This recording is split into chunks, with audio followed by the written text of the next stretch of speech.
주가 멀어 보이기만 할 때 우리는 바라보아야 하네.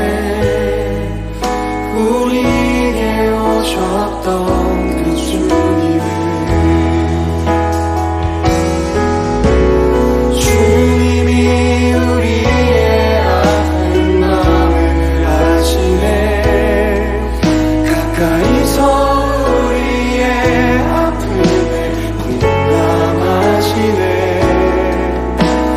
우리 가운데 찾아오셨던 그 주님이 우리의 모든 상황에 공감하시네. 주님이 우리의 아픈 마음을 아시네. 가까이서 우리의 아픔을 공감하시네.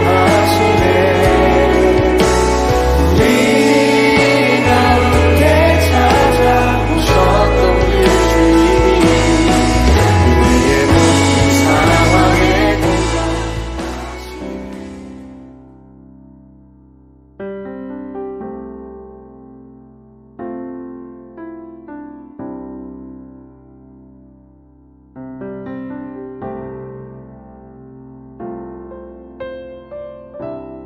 안녕하세요 여러분, 갈보리교회 조용래 전도사입니다. 여러분, 날씨가 많이 더워졌어요. 봄이 온다고 한 게 엊그제 같은데 어느덧 여름이 온다는 것을 우리는 느낄 수 있습니다. 이처럼 코로나 바이러스도 점점 잠잠해지고 우리가 만날 날도 멀지 않았습니다. 그날을 기대하며 말씀과 기도로 예배를 준비하는 우리 청소년부가 되길 간절히 소망합니다. 그럼 오늘도 여러분과 함께 말씀을 나누기 원하는데요. 오늘 함께 나눌 말씀의 본문은 시편 1편 1절부터 6절의 말씀입니다. 복 있는 사람들은 악인들의 꾀를 따르지 아니하며 죄인들의 길에 서지 아니하며 오만한 자들의 자리에 앉지 아니하고 오직 여호와의 율법을 즐거워하여 그의 율법을 주야로 묵상하는도다.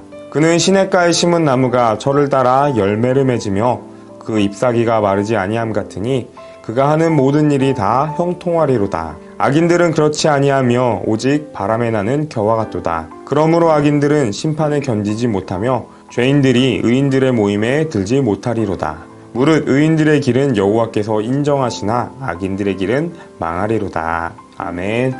오늘 우리가 함께 나눌 말씀의 제목은 시냇가에 심은 나무입니다. 여러분은 화분에 식물을 키워본 경험이 있나요? 전도사님 어머니는 식물을 좋아하셔서 집안 가득 화분이 있습니다. 전도사님도 화분을 키우고 싶어서 전에 다른 전도사님들과 함께 나가 화분을 사서 사무실에서 길렀던 적이 있는데 지금은 어떻게 됐을까요? 안타깝게도 한 달이 채 지나지 않아 시들어 버렸습니다. 그 이유는 간단합니다. 물을 적절하게 줬어야 하는데 일주일에 한 번밖에 물을 주지 않았기 때문입니다. 그래서 시들어 버렸던 것입니다. 여러분, 우리의 영도 마찬가지입니다. 꽃이 시들지 않기 위해 물을 주듯이 우리의 영도 메마르지 않도록 물을 주어야 합니다. 그 물은 무엇일까요? 바로 하나님의 말씀인 생명의 물인 것입니다. 오늘 말씀을 통해서 우리 안에 생명의 물이 넘쳐나길 간절히 소망합니다. 오늘 말씀에는 두 분류의 사람이 나옵니다. 하나는 의로운 사람, 의인이 나오고 또 다른 하나는 악인입니다. 의인은 1절에서 복 있는 사람이라고 표현되고 악인은 죄인, 오만한 자 등으로 표현됩니다. 시편의 기자는 이 두 분류의 사람을 기준을 통해 분류합니다.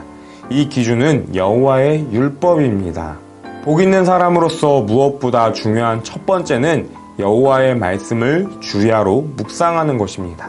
사자성어에는 주경야독이라는 말이 있습니다. 이 말의 뜻은 낮에는 밭을 갈고 저녁에는 책을 읽으라는 뜻입니다. 그런데 시편의 기자는 우리에게 주경야독이 아닌 주묵야묵하라고 말하고 있습니다. 이 말의 뜻은 낮에도 주를 묵상하고 저녁에도 주를 묵상하라는 말입니다. 날마다 주님의 말씀을 묵상함으로 내 입에서 하나님의 말씀이 떠나지 않도록 하라는 것입니다. 그런데 여러분, 요즘 여러분들의 입에서 가장 많이 나오는 말은 무엇인가요? 전도사님은 부끄럽게도 귀찮다라는 말을 요즘 가장 많이 한 것 같습니다. 아, 과제하기 귀찮다, 나가기 귀찮다, 뭐하기 귀찮다. 어떨 때는 자신도 모르게 귀찮다라는 말이 나와서 깜짝 놀랄 때가 있습니다. 입으로 계속 귀찮다고 말하다 보니까 정말 모든 일이 귀찮아지는 것만 같아요. 여러분, 오늘 말씀을 통해서 우리가 주묵야묵하는 것이 하나님의 말씀이 되길 간절히 소망합니다. 우리가 하나님의 말씀을 주야로 묵상하면 3절과 같은 결과가 나옵니다. 우리 3절을 함께 읽어보도록 하겠습니다. 그는 시냇가에 심은 나무가 철을 따라 열매를 맺으며 그 잎사귀가 마르지 아니함 같으니 그가 하는 모든 일이 다 형통하리로다. 시인은 날마다 말씀을 묵상하는 사람을 시냇가에 심은 나무라고 표현하고 있습니다. 물은 나무가 자라는데 없어서는 안 될 필수 조건입니다. 물을 적절하게 주지 않으면 나무는 곧 말라서 죽어버립니다. 하지만 오늘 본문에 나온 나무는 사계절 내내 맑은 물이 흐르는 시냇가 근처에 심어져 있기 때문에 물이 마를까 걱정하지 않아도 됩니다. 언제나 물을 공급받을 수 있기 때문입니다. 시냇가에 심은 나무는 철을 따라 열매를 맺고 잎사귀가 마르지 않습니다. 또 오가는 많은 사람들에게 쉼을 주고 평안과 안식을 주며 모든 일이 형통하게 되는 곳입니다. 그러나 반대로 악인의 삶은 정반대의 삶입니다.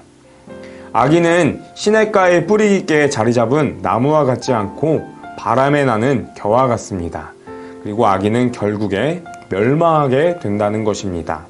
여러분은 어떠한 삶을 살길 원하고 있나요? 누구라도 행복하고 풍성한 삶을 살고 싶을 것입니다. 그러한 삶은 어떻게 가능한 걸까요? 오늘 말씀에 시냇가에 심은 나무와 같이 우리는 날마다 주님의 말씀을 묵상해야 되는 것입니다. 특별히 우리 청소년부는 매일 큐티를 통해서 주님의 말씀을 묵상하고 있습니다. 지난주 목장 선생님들께서 우리 친구들에게 우편으로 큐티를 보냈습니다. 여러분, 이 큐티를 그냥 집에서만 가지고 있는 것이 아니라 날마다 말씀을 묵상하는 우리 친구들이 되길 간절히 소망합니다. 그래서 주묵야묵, 날마다 주님의 말씀을 묵상하며 시냇가에 심은 나무와 같이 되는 우리 청소년부가 되길 간절히 소망합니다. 그럼 오늘 말씀을 기억하면서 이 시간 전사님 기도함으로 마치겠습니다. 하나님, 오늘도 말씀을 통해 깨닫게 하심을 감사합니다. 우리가 날마다 주님의 말씀을 묵상함으로 복이 있는 자가 되고 내 영 안에 마르지 않는 샘물이 넘쳐나도록 인도락하여 주시옵소서. 하나님, 말씀을 읽을 때 말씀이 쉽게 이해되는 지혜를 허락하여 주옵시고 우리 친구들 가운데 말씀의 은사를 주사 하나님 그 은사를 통해서 하나님을 더 알아가고 또 그 안에 하나님이 살아계신다는 것을 깨달을 수 있는 우리 친구들 모두가 될 수 있도록 인도락하여 주시옵소서. 하나님, 이제 코로나가 점점 잠잠해지고 우리가 만날 날이 점점 다가오고 있습니다. 우리가 다시 만날 그때까지 우리가 함께 기도하면서 준비하게 하여 주옵시고 우리의 마음이 다른 곳에 있지 않고 날마다 주님 가운데 있도록 인도락하여 주시옵소서. 감사드리며 예수님의 이름으로 기도드렸습니다. 아멘. 하늘에 계신 우리 아버지여, 이름이 거룩히 여김을 받으시오며 나라가 임하옵시며 뜻이 하늘에서 이루어진 것 같이 땅에서도 이루어지리이다. 오늘 우리에게 일용할 양식을 주시옵고 우리가 우리에게 죄 지은 자를 사하여 준 것 같이 우리의 죄를 사하여 주시옵고 우리를 시험에 들게 하지 마시옵고 다만 악에서 구하옵소서. 나라와 권세와 영광이 아버지께 영원히 믿사옵나이다. 아멘.